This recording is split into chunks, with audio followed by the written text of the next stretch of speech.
Now, not to say that I'm earthrised out, because I'm not by any stretch of the imagination. In fact, so far, I'm pretty stoked about that entire line. However, sometimes it's nice to take a little break and just look at something else, especially when it's something as unexpected as Cyberverse Clobber. And we're going to look at her this time around in the latest GotBot True review.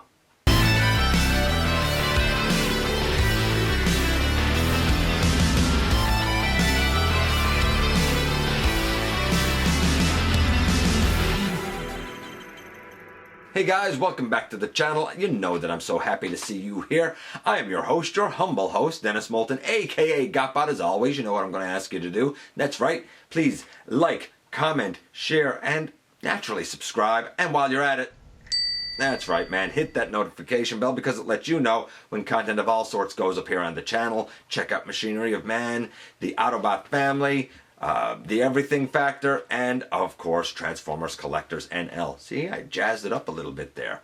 And have a look for me everywhere across social media. And this is the Cyberverse Ultra Class Clobber, and I have been really hard on the Ultra Class offerings because, like the Bumblebee, the Starscream, the Alphatron, they're all trash.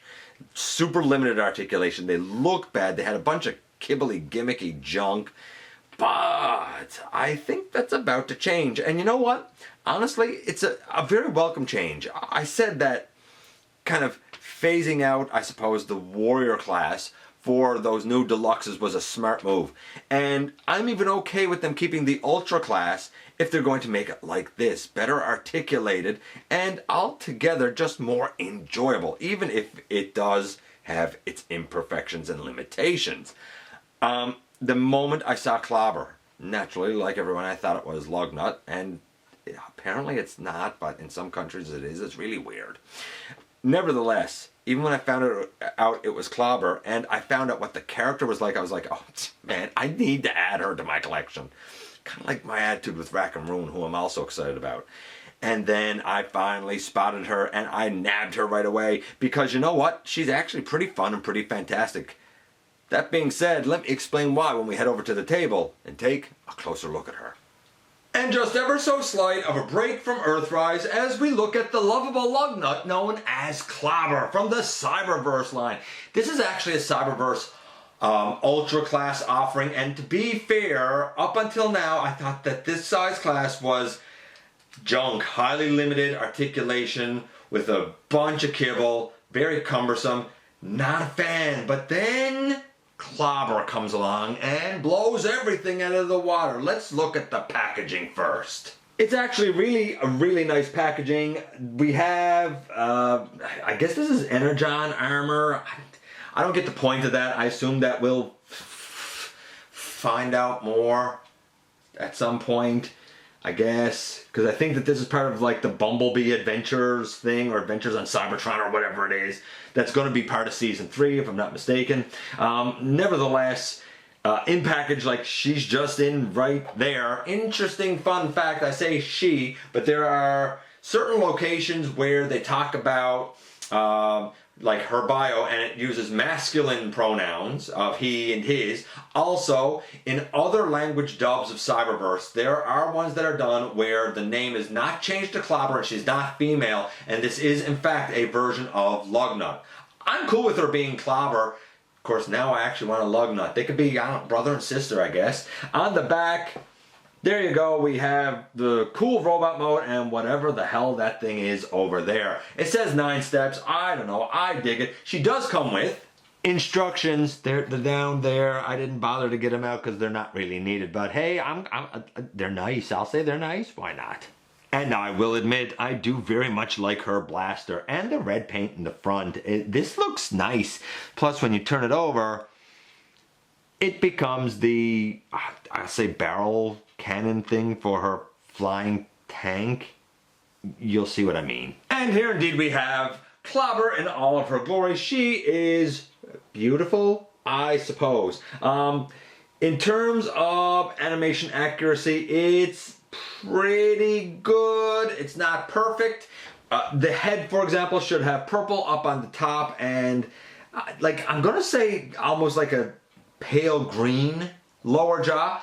The forearm should be a pale green. The lines in between the black on her chest, instead of being gray, should be that pale green. Her little wings and her little shoulder sections, rather than being gray, I think are more of like a really pale green. I'm glad if they were going to change it to gray, then I'm glad it was consistently changed to gray. But it is a little bit different than the animation. Nevertheless, if you know Clobber, this is pretty darn accurate. I'm going to say it's a solid 9 for sure. Like, there's no mistaking this is Clobber. The only way you're going to mistake this for anyone else is if you say that it's Lugnut. So, nice start. We got a 9. Of course, this is far more simplified in terms of articulation and whatnot than, say, the Earthrise line or Siege or something, because this is a cheaper line. I mean, the price of this here is the same cost as a deluxe in Earthrise. So this is the size of a Voyager, basically, and it's about the price of a deluxe. Take that for what it's worth. In terms of articulation stuff, well, before we get to that, there's a button here on the back, and yeah, there you go. If you pull that button, you kind of pull the back down, and this comes out around on the front and it looks like something, I guess. I don't really dig this look. I guess you can put that in her hand and like now she's ready for battle, I suppose, I guess.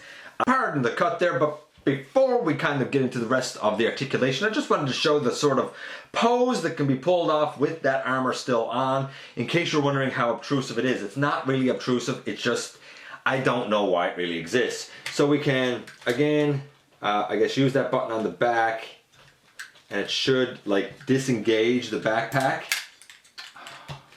There. And then this whole thing, it's all spring loaded, right? This whole thing comes back and goes inside, and then this comes up and snaps in. And it holds it pretty securely, I guess. Take that out of the hands. Okay, what about the rest of the articulation? The head, unfortunately, has nothing. It's all one piece here. No side to side or up or down. The shoulders, they can go all the way around, well out to the side.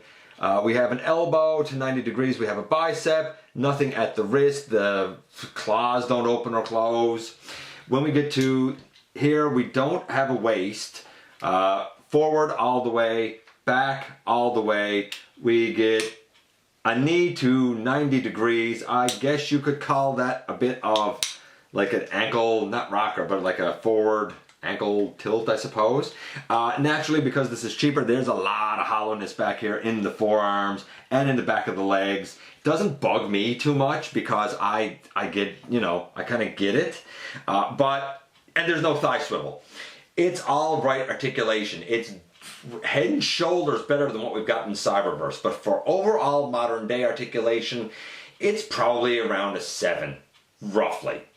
So we had a 9 for the paint apps. We had a 7 for articulation. Right now, she's getting about an 8. Here she is. I talked about her size. Here she is next to a Deluxe and a Voyager, an older Deluxe, newer Voyager. I happen to have Thrust on hand. I happen to have my boy Grapple on hand, and you can see that like she kind of fits in nicely, actually. I dig her. I really do. So what about that transformation? Well, the very first thing to note is her blaster here.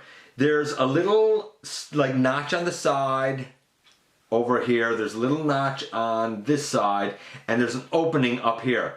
The purple should be facing this way, I think. Maybe it's this way. Okay, so I came in closer because I was struggling with it a little bit. The purple should be just over her head, and what you do is you have it tabbed in here on the side, you have it tabbed in over here on the side, and there's an opening in the gray piece that kind of fits another tab there. It's quite secure when it's on. I dig it. Okay, let's get down to business with the rest of the conversion. New collectors may fiddle with that piece ever so slightly. Once it's in, I don't leave it there, I guess. I don't know. To do the rest, we pick up her chest over her head. No problem. We straighten out the arms here. Again, no problem.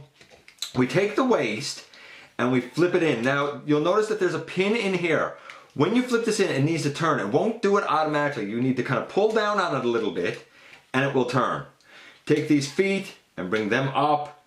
The legs, peg, and a hole down on the ankle. We'll bring the legs together, and then you bring them up all the way like that. Then you're going to take these arms and swing them down and swing this around. We have a peg hole right there, and we have a peg on the inside of the forearm. Once you got this in the right position, you can peg that in.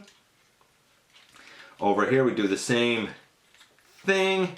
We bring that down, we peg this in, and then boom, in the end here we have Clobber in her alt mode.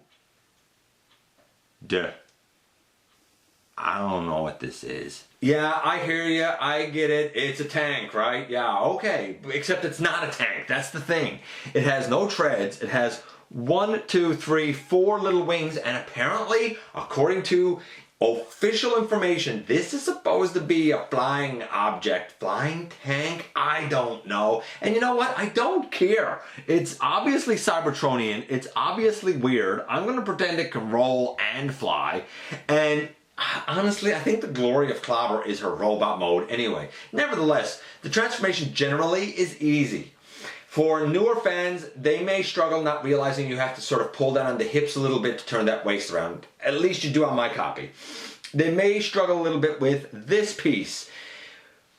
But for anyone who's seasoned and who's a veteran of these transformations, it's pretty easy. I'm going to kind of split the difference. I'm going to say the transformation's about an 8. Overall, she was already getting an 8. She's a good addition to any Decepticon roster. Perfect? No. But is she fun? Absolutely. And here we are once again, and you know what?